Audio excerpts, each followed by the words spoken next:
Hello friends, आपके अपने YouTube channel MIM news bulletin में आपका हार्दिक स्वागत है। कल हमने देखा था कि पटना में किस तरह से पुलिस ने शिक्षक अभ्यर्थियों के साथ 7वें चरण की जो मांग कर रहे थे शिक्षक अभ्यर्थी, उनके साथ बर्बरता दिखाई है।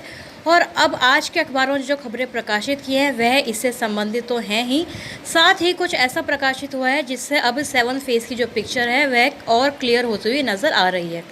जैसा कि आप लोगों को अब तक समझ आ ही चुका होगा कि जो नई सरकार बनी है, विशेषकर जो नए शिक्षा मंत्री हैं प्रोफेसर चंद्रशेखर, ये पुराने वाले शिक्षा मंत्री यानी कि पूर्व शिक्षा मंत्री विजय कुमार चौधरी से ज़्यादा ही हम कहेंगे कि डिले करना चाहते हैं 7वें चरण की बहाली में, और कोई भी संतोषजनक जवाब इस साल में ये सोच रहे हैं कि हम नहीं दें अभ्यर्थियों को।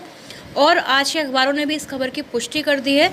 देखिए, आज के अखबारों ने पहले तो ये सारी चीज़ें प्रकाशित कर दी हैं कि जो अभ्यर्थी हैं उनको लाठी से पीटने की जांच होगी। तेजस्वी यादव ने कहा है, सत्ता में आने के बाद पहली बार पार्टी कार्यालय ये पहुंचे थे। इन्होंने बताया कि जिन अभ्यर्थियों पर लाठीचार्ज हुआ है उनमें उसकी जांच की जाएगी। उसके लिए कल हमने देखा था कि लेटर भी जो है सरकार द्वारा जारी किया गया था, और अब इस महीने ही 7वें चरण की अधिसूचना जारी हो सकती है। तो देखिए, अगली खबर आपको पहले दिखा देते हैं, जहां लिखा है कि नगर निकाय चुनावों की घोषणा सितंबर में अब की जाएगी और अक्टूबर में चुनाव के आसार भी होंगे।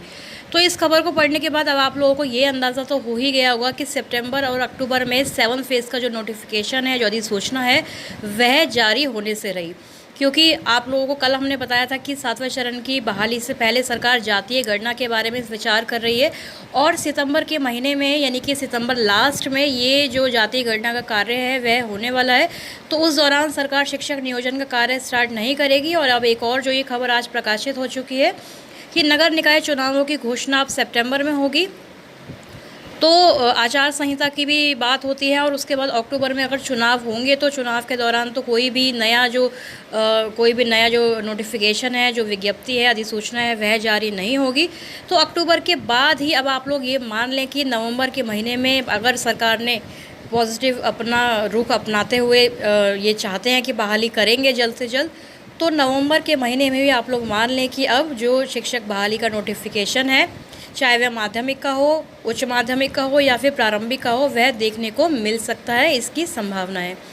और कल जो पुलिस ने बर्बरता दिखाई है, तो देखिए, कोई भी जो ऑफिशियल्स हैं, पुलिस है, वो अपनी तरफ से तो कोई भी ऐसे लाठीचार्ज या कुछ नहीं कर सकता है सरकार की अनुमति के बिना।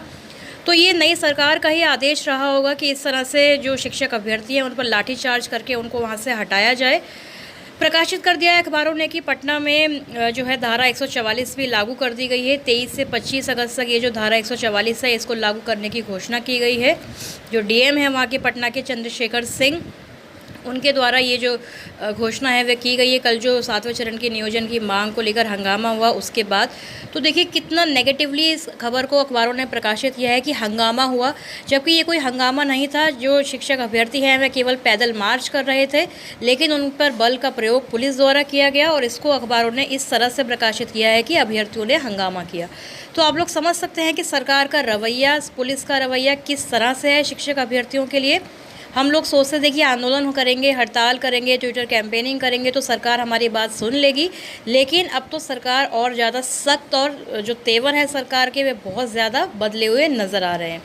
यहाँ तक कि जो उप मुख्यमंत्री हैं तेजस्वी यादव, उनसे सबसे ज़्यादा अभ्यर्थियों को उम्मीदें थी, क्योंकि वह पहले जब विपक्ष में थे तो हमेशा ही शिक्षक अभ्यर्थियों के फेवर में बात किया करते थे, लेकिन अब उनका भी जो तेवर है वह भी बिल्कुल बदलता हुआ नज़र आ रहा है। तो अभ्यर्थियों पर लाठीचार्ज हुआ है, काफ़ी ये जो घटना है निंदनीय है, जितनी भी निंदा करें इसकी कम है।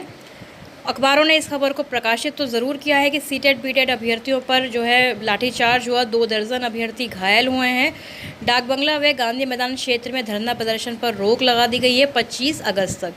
तो काफ़ी दुखद घटना रही कल की। ये जो पूरा जो दिन था 7वें चरण के शिक्षक अभ्यर्थियों के लिए काफ़ी ज़्यादा दुखद रहा है, और ये सुखद तभी हो सकता है जब सरकार कोई ना कोई घोषणा 7 फेज़ की कर दे। लेकिन आज के अखबारों ने भी सितंबर अक्टूबर तक चुनाव की खबरों को प्रकाशित करते हुए एक बार और अभ्यर्थियों की उम्मीदों को तोड़ दिया है।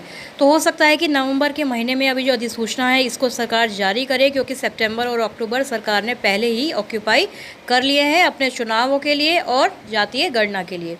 तो आगे कोई भी अगर अपडेट आती रहेगी 7वें चरण की, आपसे शेयर हम करते रहेंगे। पॉजिटिव रहिए, बिल्कुल अपनी सोच को सकारात्मक रखिए। बहाली हमारी ज़रूर होगी, भले ही थोड़ी सी डिले उसमें हो जाए। तो इस वीडियो में फ़िलहाल इतना ही। आगे की अपडेट्स के लिए चैनल को सब्सक्राइब ज़रूर कर लें। Thank you for watching.